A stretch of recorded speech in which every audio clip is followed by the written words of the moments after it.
Welcome to How to Beat a Zone Defense. All over the internet, there are people trying to make a quick buck selling flag football plays, which consist of nothing more than a bunch of diagrams. Diagrams that look something like this. This diagram by itself is almost completely worthless. In fact, 1,000 different diagrams like this are almost completely worthless. There is so much more to a play than just a diagram. And if you're only getting a diagram, it's like getting a car without an engine or without wheels. In addition to the diagram, which is actually the least important part, you need the defense you're going against. When to use the play. A detailed description of how each player needs to execute their part of the play. The quarterback reads.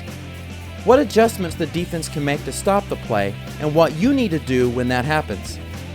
And of course, which plays you should use. Let's go over each one of these one by one to show you how to beat a zone defense.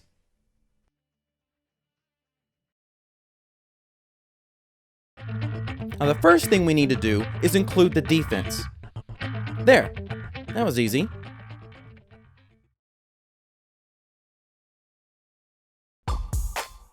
This play is designed for use against a zone defense, specifically a 2-3-2 defense. Personally, I prefer plays that can be used against both a shallow zone defense and a deep zone defense, but for explanation purposes, this will do just fine. It's also for 7-man, but the principles can be applied to 8-man and 6-man as well, and in the headache offense, we go over this. It's very important to know what defense the play is designed for, otherwise it's pretty much pointless. If you try to use this play against man defense, it would defeat the point. You might get lucky, but there are a whole lot better plays to use against man defense. I wouldn't waste a play with this one. Also, you'll notice from the formation that this particular play is for a league that allows blocking. If you tried to use this play in a non-blocking league, it wouldn't work. Don't worry though, there's an offense for every type of league in the headache offense, so stick with me. But for purposes of this example, we'll assume it's a blocking league.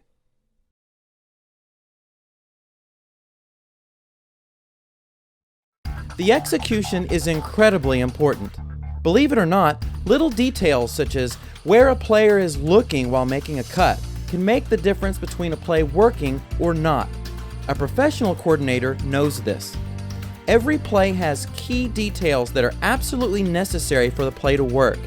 The teams who follow these details will win championships, and the ones who don't will not. If you don't believe me, check out a book written by any of the great football coaches and see how insanely detailed they get. This specific play package is fairly simple for receivers, but more difficult for the quarterback. The left split end lines up about 7 yards away from the tackle and runs a post corner. His initial break should be at about 7 yards. And he must sell the post. This is very important, as you'll see a bit later. He should aim at the opposite sideline at about 20 to 25 yards depth. Then about 4 to 5 steps into the post, he should break back to the left sideline, making sure to keep distance from the backside corner. The right split end should also line up about 5 yards away from the tackle and run a regular seam route, straight up the field. The right wideout should line up at least 3 to 5 yards from the sideline and at least 5 yards from the split end. He will run a 5-yard square in and look for the ball in the bubble area between the corner and linebacker. It's very important that he make the first half of his route look like a streak. The corner must not be able to tell what he's going to do before the break. And after an initial block of about 1 or 2 seconds, the center runs a hook route, about 5 yards right above where the left tackle lined up. This spacing is very important, and you want your center to help block before going out on his route to make sure your 2 tackles can adjust to the rushers and give your quarterback enough time to make his reads. And if there's a third rusher from the middle of the field, the center should attempt to pick him up instead of going out on his route. Again, your league may not allow blocking, and that's fine. There's great stuff in the headache offense for you too, so stick with me.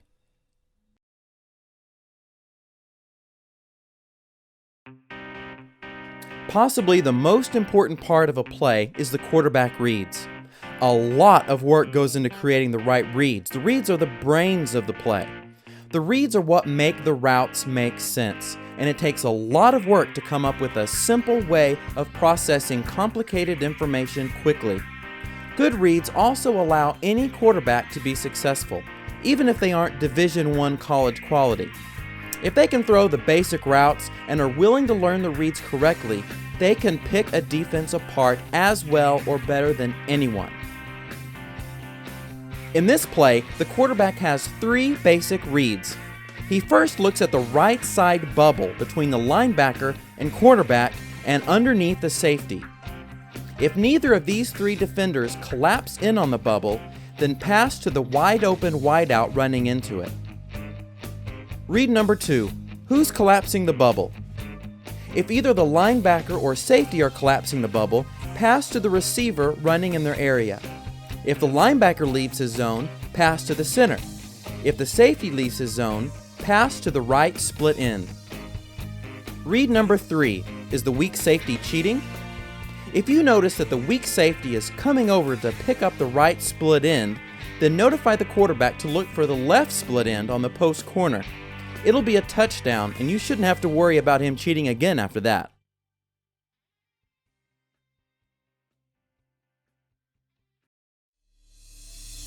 Now, the play is designed to automatically take advantage of most of the adjustments the defense can make. The routes are very carefully designed. But what if the corner starts following the wideout into the bubble? Well, this is why it's so important that the receiver make the first part of his route look like a streak, so the corner can't tell what he's going to do before the break. The quarterback should still be able to get the ball to the receiver with the corner following him. He'll just have to pass it to him like the play was being run against man coverage. As long as the corner doesn't know what the receiver is going to do before the break, you'll be fine. But in order for the corner to be honest and fear the streak, you must run enough plays where he actually runs a streak. That brings us to point number 6.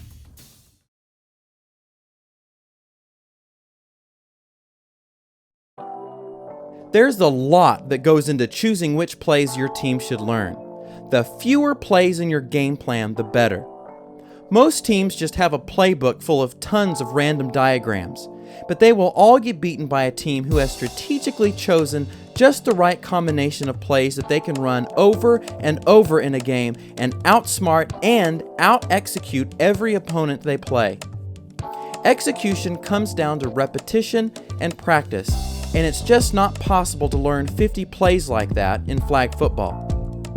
But the reason teams think they need so many plays is because the other team will make adjustments. The smart team loves when the other team makes adjustments because they are ready to take advantage of them. For example, in our play, one of only 2 likely adjustments the defense will make is to have the corner follow the right wideout when he runs a square in route. So we take advantage of that with a companion play. The left split end starts his route the same way as before, except he never actually does the second break. He continues on toward the opposite sideline at about 20 to 25 yards. This is why his aiming point is so important in the previous play. The right split end runs a seam route just like before, except at about 12 to 15 yards, he breaks outside to the sideline at a point 2 or 3 yards underneath his break.